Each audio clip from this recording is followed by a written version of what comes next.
very last conversation on Ever. Sermon on the Mount. Ever? Ever? Wow. Strong words. We're I done. mean, I hope it's quite a few years before we do it again. Really? I still feel like there's still so much. Yeah. Like, There's so much other stuff though. I know, but I think, man, the Sermon on the Mount is so heavy that I feel like, Heavy is not the right word. I mean, Weighty. it's Weighty. weighty, deep. I mean, it feels a little heavy, profound. Yeah. I mean, all the things that I feel like every week could be like a month of lessons to Like try muscle, to, huh? Yep. I don't Twice know. the same person, but the same person said twice that we're going to start over again, right? And Yeah. so we could do a full year. Do another one. Just I don't 27 weeks we've spent in the Sermon on the Mount. know. Has it been like, has there been moments of like, I don't know if heart change is the right word, but like something that like stuck out? Because I feel like for me, there's been some moments of like one of the things like talking about anger has been something that I've been like, oh, Is your voice going to crack already as you just say that? I think I'm okay. Okay. I mean, I had to take a breath for a second, but Had to take a breathe. I think the last like 5 or 6 weeks have been excellent. I Yeah. feel like when we started the series, I feel like you didn't have there's something about the culmination of what you Yeah. were just talking about Yeah. I that agree. actually gives importance. So like if we were to do it again, I would love to figure out how to almost do it in reverse or like that's give cool. better perspective Mm. from early on.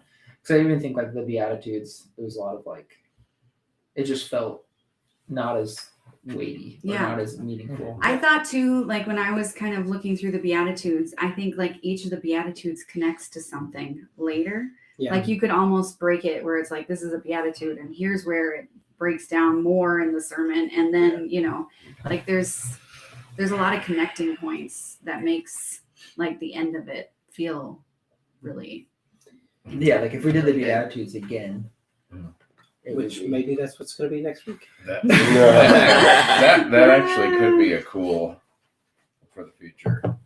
Have the beginning, go through the rest, and then go back and teach the beginning again. Yeah. It'd be very interesting. I think we that could just add It's one like a- more week. It's like a Jesus teaching Yeah. Oreo. I think It's A much lot of- tastier. a lot of book studies, I think that sometimes the singular theme can become, on week number 8, you're like, okay, Mhm.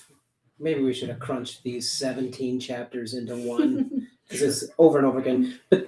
And I do want to, at the same time, I want to give what's deserved. Repetition is a tool, and sometimes we culturally repetition is used as a tool in our culture. But I, at all costs, will avoid watching a commercial, and Yeah. so I have some disdain to repetition in that way. But Also, some people like watch the same TV show over and over and over.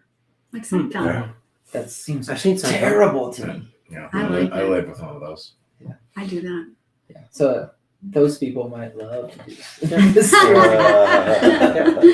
So we just before we Sorry. went live, we're going to do one last survey thing, and so it's a little bit of a ploy doing this.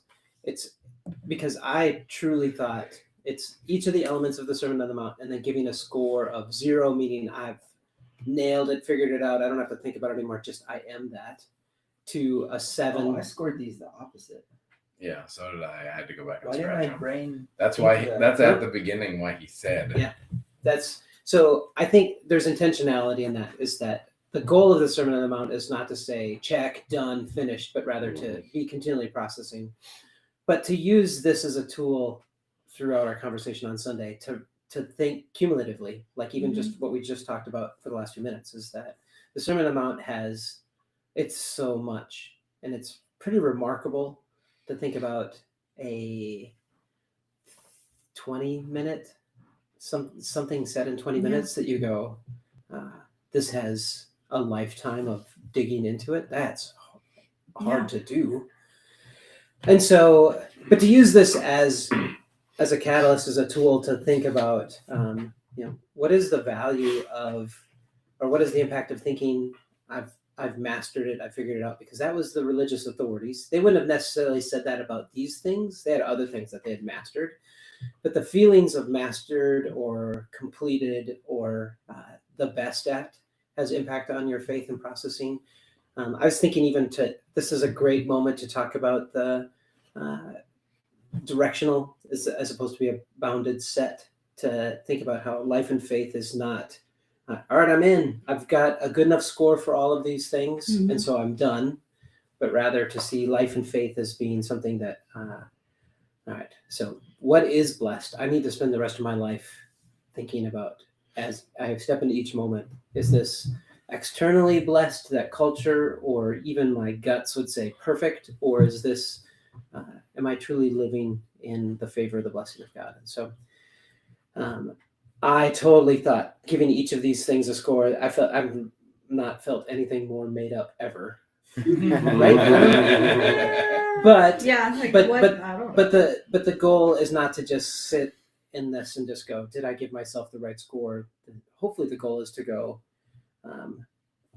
I think healthy would be, it's not necessarily the number, but if I would just go, man, I gotta keep this in focus. Mhm. Here's another one. I gotta keep this in focus.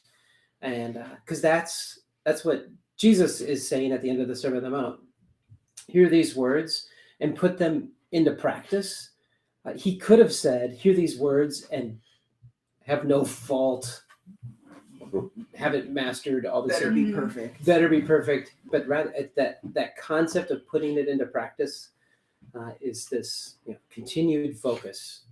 And And it is a line that's so full of grace. Yeah. Like Mm. being able to be told, hey, like it's admitting you're probably not gonna do this right. Yeah. Let's keep trying. yeah, what That's- is yeah. right? Yeah. Well, and I really like this, like just studying into this, and like we're the focus verse is the wise and foolish builder, and it's here. Like I like this.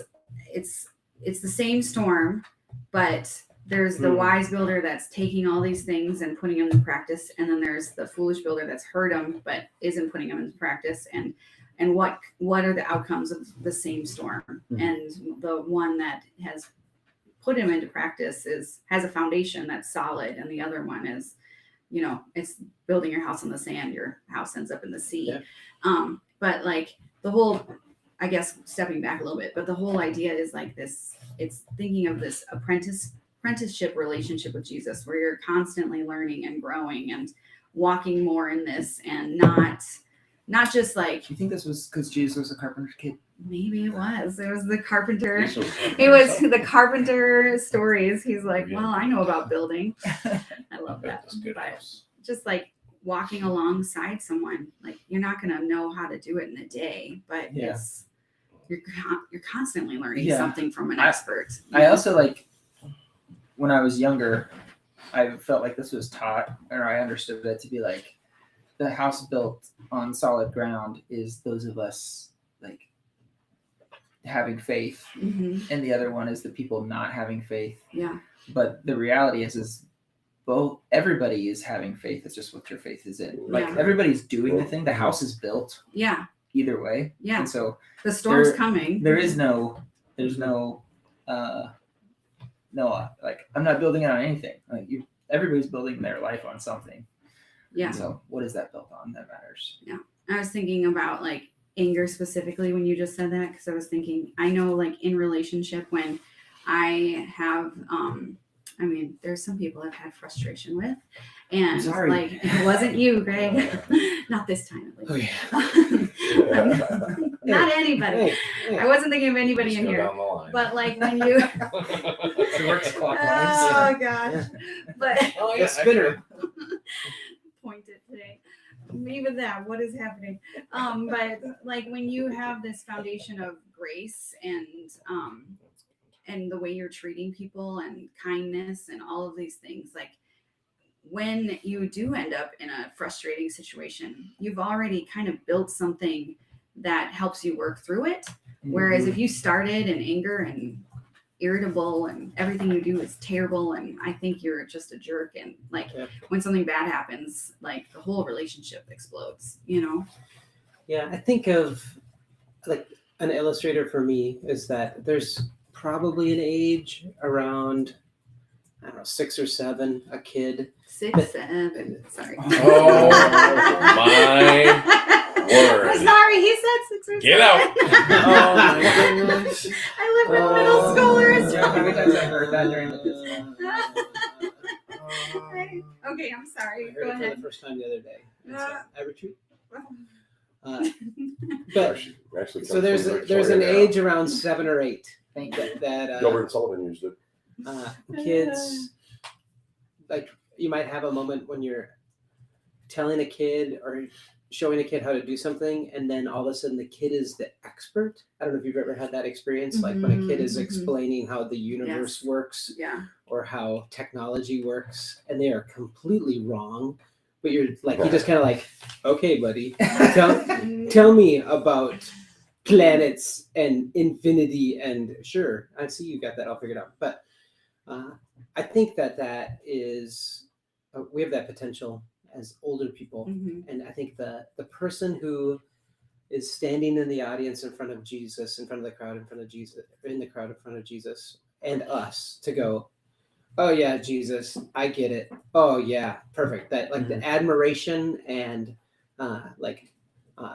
in hardcore Christian culture, like amen, Jesus, keep going, you're on it. And then with that, this feeling of being like, I'm the master of this, Mhm. you miss it all. Mhm. At that mentality just steers you in completely the wrong way. And so when you think about, relationship with people, and you said anger, but all of these different things, if you have this moment when you go, oh yeah, for sure, don't worry, I get it. Yeah, I don't worry, but then you are drowning in it. Yeah. Or if you see these things again as Jesus's theme as the internal as opposed to the external, if you just say, man, I will give every effort to look like I've got these things figured out, and that I look like an expert in this. But like the heart goes, like the humble heart. I see Jesus shares the parable of the tax collector and the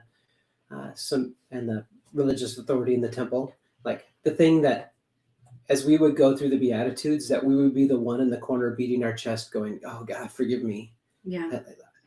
refine me, accept me, extend grace to me," as opposed to, "I'm so glad I'm the gift." And so the upside down that comes to Jesus's last words is that in the humility of embracing that I still need to be in process of this, that's actually building you on a solid foundation, as opposed to the one that is saying, got it, nailed it, figured it out. Because in that declaration, that external declaration, what's actually under your feet is probably sand.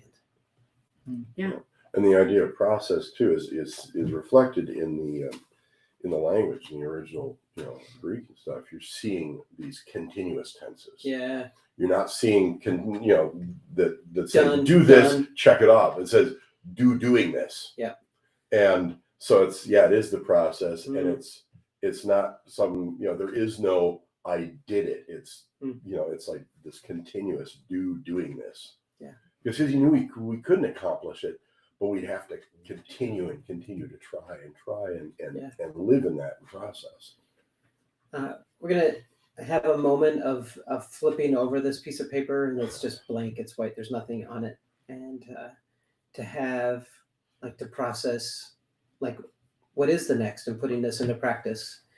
And maybe it's a stretch. I don't think it really is, but Jesus's next moments after the Sermon on the Mount are him immediately seeing value in somebody who had leprosy, who was unclean, supposed to be outside of community. Jesus touched him.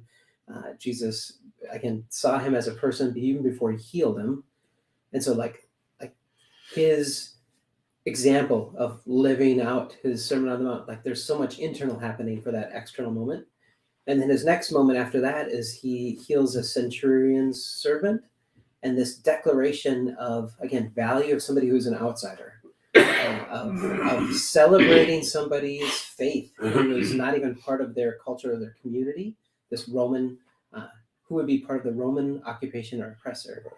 And so for us to flip over the paper and go, all right, one side is the Sermon on the Mount, but then to go, all right, what's next? And how does that Mhm. literally thinking about your week, thinking about your day, and going, how do Jesus's words impact how we have these next moments?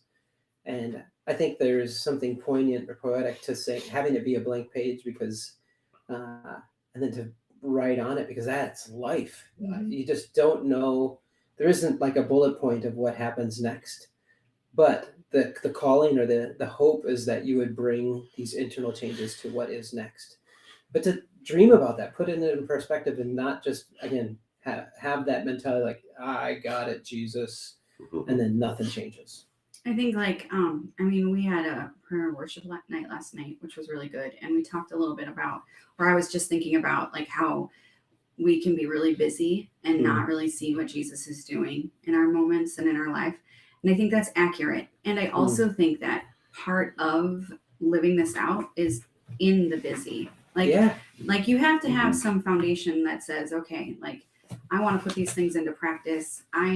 I think it's important to have some foundation, like the Lord's Prayer, like they're asking for daily bread. So I feel like there's some dailiness to this. There is some like importance of like having a moment where you're like connecting with God and all of that. And life, you can't live this out without a little life happening. Like if you are spending all your time in prayer, which would be, I don't know, that would maybe be the way I could do life. But some people, if you're spending but you're not ever like in community, like this is not gonna, how do you grow in this? You have to have a little bit of life happening for you to live these things out. And so I was like, the busyness of like, I do think there's moments of being too busy, but also like in the busyness of life, alongside with some devotion and relationship building with Christ, like that's how you live this out. Like that, it can't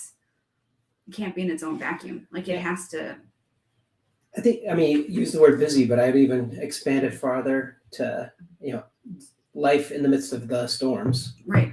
And so Jesus's declaration at the end of the Sermon on the Mount is not go and live life without busy or tragic or painful or I mean, storms are opposition. constant. Like, Storms are constant. And so to some Jesus is like a celebratory moment that go live life in the chaos and the challenges, and feel that you're on this solid foundation. Yeah. Don't feel like you're about to fall off the edge. There's opportunity for constant practice. Yeah. Nobody's. And I think that, I mean, I would be, I think at best suspect, but if somebody said, boy, I haven't faced a storm in quite a while, I'm like, you might be turning off your emotions or something. I don't know. I don't know. Or to to bring that as almost like as a, like use Christianese, like to bring that as a praise report. Yeah. I just want to celebrate, be thankful that I haven't faced any storms recently. And one, I think that God, who is hilarious, would love to answer that praise report. Hilarious. But two, I think that if we've said it as you've said, is that if our goal is to, if that's what we're aiming for, which is so easy to do, is we're going to miss a lot of what is life. Yeah. And or the Jesus' words exploding into life. Yeah. I like it. Rich, you got to wrap up for us? Rich's wrap up. Ooh, we even get the song for the last one. Two things. First one, Scott already kind of talked a little bit about the ongoingness of the Greek. But I just this weekend got to teach on Ephesians 2.